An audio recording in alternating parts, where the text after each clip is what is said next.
Burkina Faso is in crisis, a quiet war most of the world ignores. But then on April 16, 2025, that changed. The world woke up to a shocking news.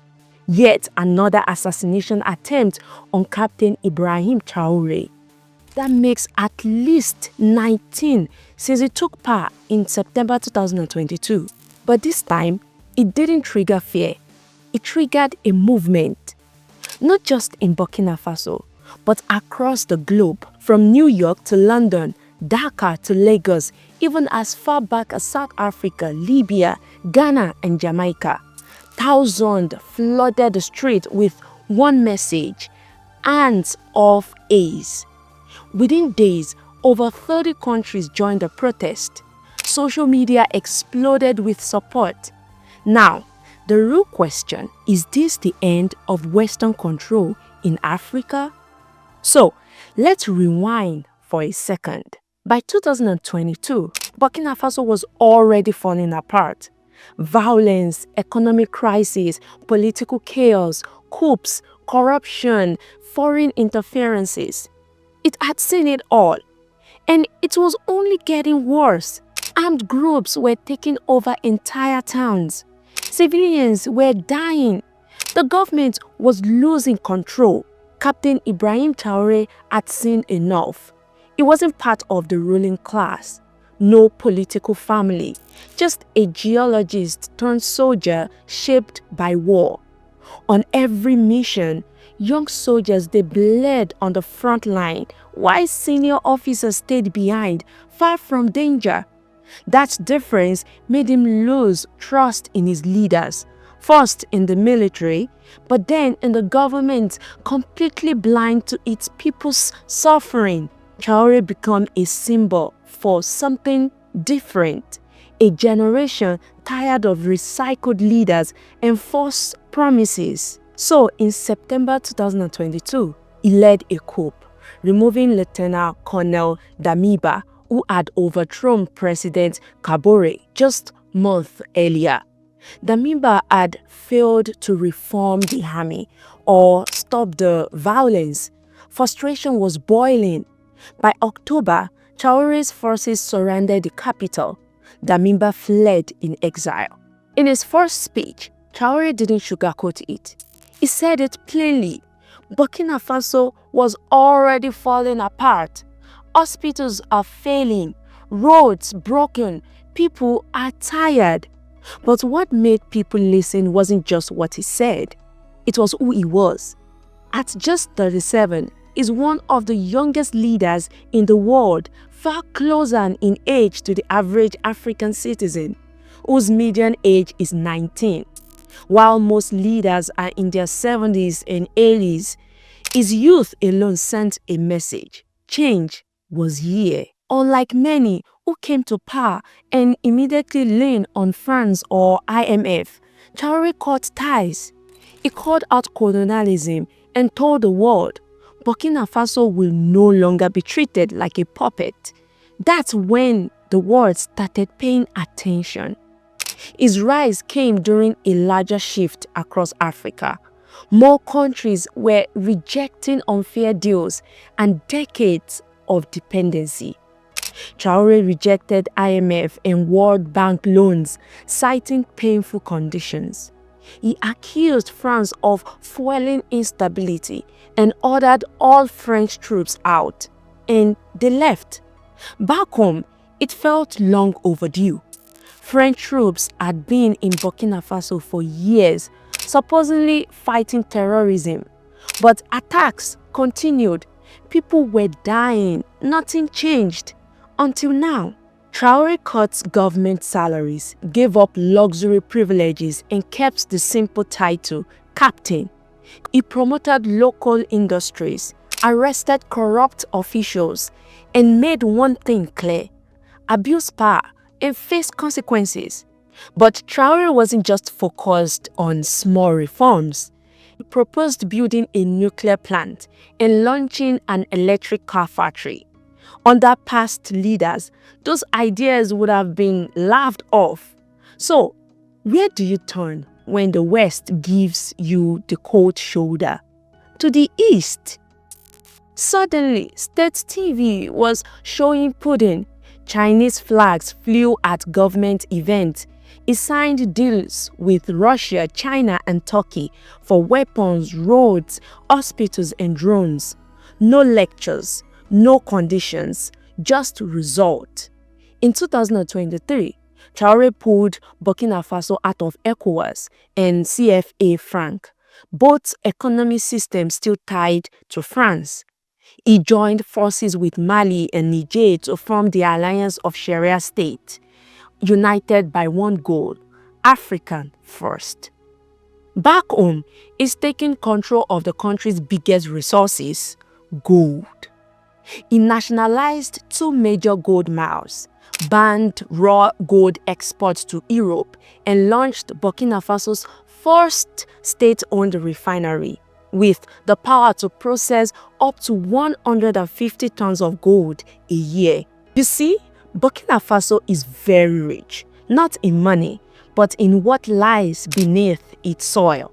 The country sits on massive gold reserves, lot of it. It's Africa's 4th largest gold producer. Nearly 70% of its exports are gold. But here's the problem. Most of it is milled by foreign companies, mainly from Canada, Australia, and France. Billions worth of gold leaves the country every year. But the communities around those mines still lack water, electricity, and basic care. The money leaves, the people stay poor. And it's not just gold. Burkina Faso has manganese, a key mineral used in steel and electric car batteries. As the world moves towards green tech, the demand for manganese is exploding, and Burkina Faso has huge untapped deposit. So, when Traoré started nationalizing mines and keeping profit in Africa, it wasn't just reform. It was strengthening the profit of powerful global industries. He sent troops to protect mines, shut down smuggling, and asked, where is our gold really going? Who is getting rich off our land? That's when things got serious. When leaders block resource extraction, history shows it turns deadly. So, when Ibrahim Traoré said Burkina Faso's wealth should stay in Burkina Faso, he became a target. Since 2022, Captain Ibrahim Traoré has survived at least 19 assassination attempts, maybe even more. The exact number depends on the source. The first major attempt came in September 2023, then again in January and June 2024. But April 2025 changed everything. The government announced it had stopped a major coup and assassination plot that targeted Traoré directly. Gunfire near the presidential palace, panic in the capital. Several military officers and civilians were arrested, some with alleged foreign ties. Officials accused Côte d'Ivoire of sheltering suspects. The Ivorian government denies it, but tension between the two countries spiked almost overnight. Captain Traoré tried to downplay the situation, calling it a political crisis. Still, he declared a state of alert, and the security crackdown that followed showed how serious the threat really was. For his supporters, this was a proof. Breaking away from the West had made powerful enemies. On April 1st, 2025, Captain Ibrahim Traoré gave a powerful speech. He brought up the 1987 assassination of Thomas Sankara and warned that the same thing might happen to him. He didn't name names, but his message was clear. Foreign powers were involved. That speech shocked people because if you know Burkina Faso's history, this feels familiar. In 1983, Thomas Sankara, a 33-year-old soldier, rose to power. He renamed the country, banned luxurious cars, promoted farming, women's rights, and refused foreign aid with strings attached. His message, "He who feeds you controls you. On October 15, 1987, just 4 years after taking power, Sankara walked into what was supposed to be a routine meeting at the presidential office. 12 of his close allies were with him. Minutes later, armed soldiers stormed the room. The attackers were loyal to Blaise Compaoré, Sankara's longtime friend and second in command. Sankara stood up and asked calmly, "What do you want?" They ended his life on the spot. He and his entire team were gunned down. His body was reportedly dismembered and dumped in an unmarked grave. No funeral, no investigation, just silence. By the end of the day, Compaoré was on the radio, claiming power. He accused Sankara of dividing the country and betraying the revolution. But many believed the real reason was deeper, and that Compaoré didn't act alone. He ruled for 27 years. In 2022, Compaoré was found guilty of orchestrating the killings. A court sentenced him to life in prison. However, one name kept coming up: France.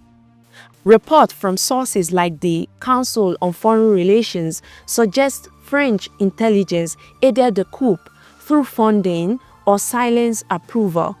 For decades, France refused to release records about Sankara's death.